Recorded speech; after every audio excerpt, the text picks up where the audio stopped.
Welcome to the deep dive. This is where we really unpack the sources you provided us with. That's right. We try and dig through that stack of articles, notes, transcripts you send over and, pull out what really matters. And today's material is, well, it's quite a mix. We've got major policy stuff, political strategy, some pretty intense cultural And debates. even finance, right? The future of finance. Exactly. And it seems like a lot of it is framed by this event happening now, CPAC Hungary, over in Budapest. Yeah, the sources use that as a kind of backdrop for these bigger themes that pop up again and again in the material you gave us, like national sovereignty, individual rights, different ways of looking at the world, really.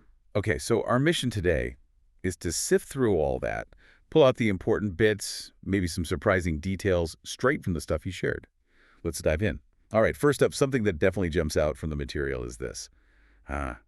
One big, beautiful bill act. Sounds Yeah. ambitious. It certainly does. Your sources present it as this huge legislative package, maybe for a second Trump administration. It's apparently over 1,000 pages long. Wow. Yeah. And the timeline in the documents suggests it passed the House just barely back on May 22nd, 2025. Now it's sitting with the Senate. And the goals. I mean, the sources lay out some massive claims.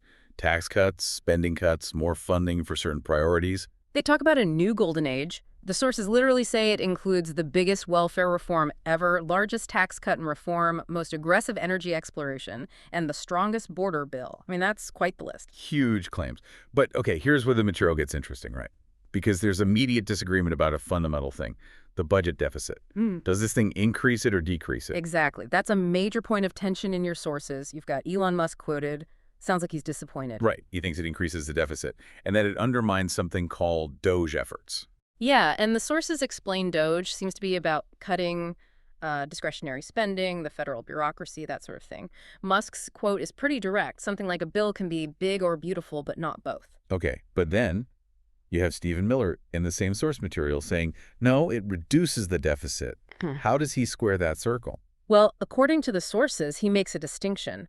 Miller says those DOGE cuts, the specific bureaucracy cuts, they need different laws, like recessions packages or the usual appropriations bills. Oh, okay. He stresses that this OBBB, this big bill, it isn't your standard annual funding bill. So from his perspective, as presented in the sources, its structure allows it to cut the deficit overall, even if it doesn't contain those specific discretionary cuts people might be thinking of. That's a really key distinction, isn't it? Shows how complex these massive bills are, how you can get totally different reads on the financial impact depending on how you define things. Absolutely.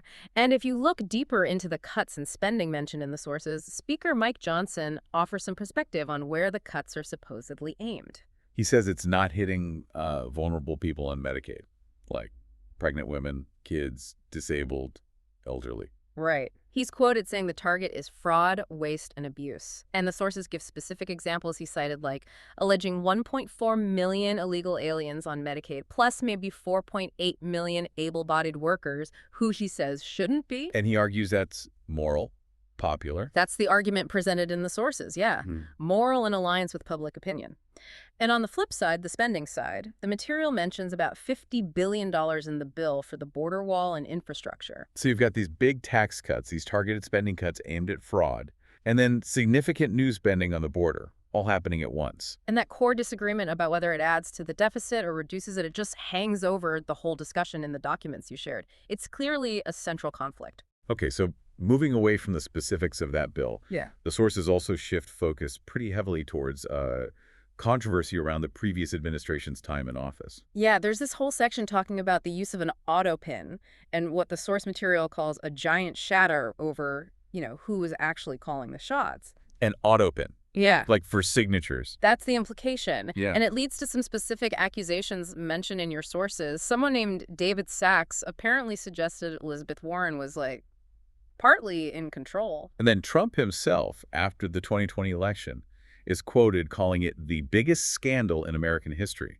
saying it was a usurpation of power. Right. And blaming that alleged situation for policies he thinks a Joe Biden of sound mind wouldn't have done. The sources mention open borders and certain transgender policies as examples he gave. So the broader worry there, reflected in the material, is this idea of being governed by, what do they call it, an amorphous blob, not the people actually elected. Exactly. Fear of unelected people running things behind the scenes. And this connects somehow to Bitcoin and crypto in the sources. That seems like a jump. It does, but here's the link they make. The material claims Elizabeth Warren, who was just mentioned in connection with that Autopen allegation, apparently has, quote, a pathological hatred of the crypto community, wants to basically kick it out of the U.S. Okay. And that view is then contrasted sharply in the source material with this description of Bitcoin and crypto as, the future. Decentralized, peer-to-peer, cheaper, more efficient. And crucially, harder for the government to control. That's the core point highlighted. The sources even give examples to back this up, like President Biden vetoing a bill back in March 2024, a bill that would let banks custody Bitcoin, hold it securely for customers. It should be a big step for mainstream acceptance. That's a huge step. And then there's a claim cited from Trump in March 2025 saying the Biden administration foolishly sold off billions in Bitcoin that the government held. So the sources are painting a picture of a real political divide on crypto. Absolutely. Republicans, as described in the material you shared, seem to be leaning into it, seeing it as decentralization, financial freedom, innovation, less government control. Whereas the Democrats described in the sources are more about regulations, selling off assets, and generally being wary of private transactions happening outside of government view. Yeah, that's the picture painted. Yeah. And there's even a geopolitical angle brought in. The sources mention China's hostility to Bitcoin. The argument being, if China hates it, maybe the U.S. should embrace it. That's exactly the argument presented in the source material. And it kind of circles back to those themes from the CPAC context mentioned earlier, that tension described in the sources between top-down control, like China or maybe the EU bureaucracy in Brussels, versus bottom-up individual-focused systems. Yeah, interesting connection. Okay, let's shift again slightly. The sources also really dig into some cultural clashes, starting with transgender athletes in sports. Right. President Trump's view is laid out pretty clearly in the material. He's quoted claiming California, under Governor Newsom, is illegally letting biological males compete in women's sports. And there's a specific example cited. Yes, the sources detail an instance of a transitioned athlete winning events, qualifying for state finals, apparently after not being as competitive when competing as a male. And Trump's position, as presented, is that it's unfair, demeaning. Unfair, demeaning to women and girls, yes. And the material mentions him suggesting pulling federal funding from states that allow it. The sources also mention different reactions around that specific case. They do. There's mention of audio of a father reacting angrily. And then contrasting views from two female athletes are discussed. One apparently accepting the result, the other calling it demeaning and talking about, the hard work and integrity of amateur female athletes. It shows how these big policy debates really hit on a personal level. And the sources move from sports to another cultural battleground. Universities. Harvard, specifically. Yeah, Harvard gets called the epicenter of woke nonsense in the material you shared. Strong words. And there's conflict with the administration mentioned. Direct conflict. Secretary Rubio is cited, allegedly saying Harvard wouldn't get international students because of campus protests. The sources use phrases like crazy protests, anti-American activities, disrupting class. And the justification given in the source for that stance. The argument presented is that it's fair. Like, American students doing that overseas would probably get kicked out, and non-Americans studying here don't have all the same rights as citizens. That's the reasoning laid out. The criticism of Harvard in your sources seems pretty broad, though. It mentions Bill Ackman. Yeah, figures like Ackman are cited. The criticism covers alleged mismanagement of the endowment, expenses, but also mishandling the relationship with the administration, escalating things, apparently, by denying requests and even suing. And there's an argument about federal funding being a privilege, not a right. Exactly.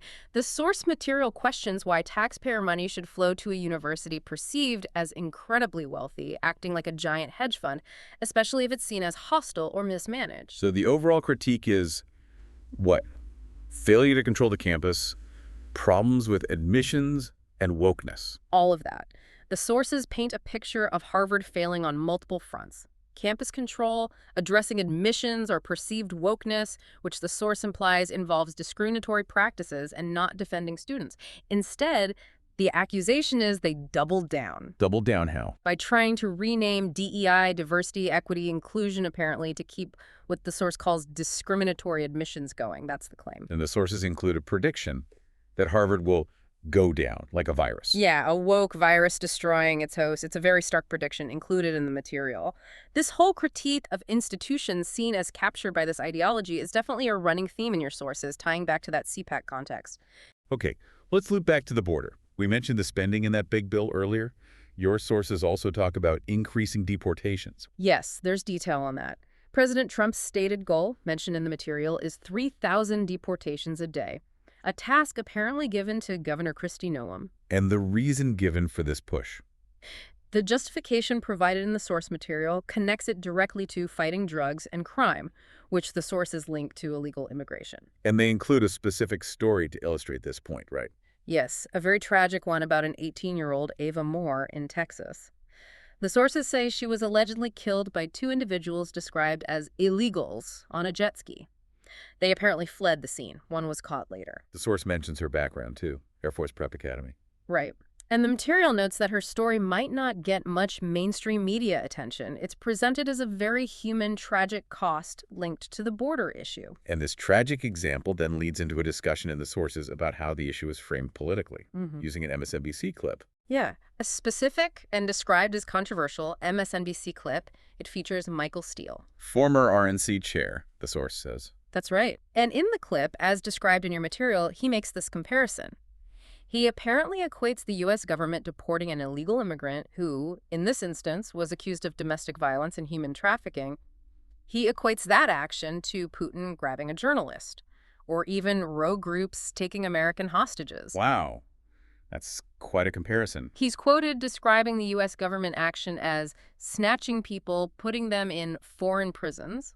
And the reaction in the source material to that comparison. Very strong, very negative. The source calls the comparison absurd. It questions the whole viewpoint, framing someone accused of serious crimes who is here illegally as somehow equivalent to an innocent American hostage taken by terrorists.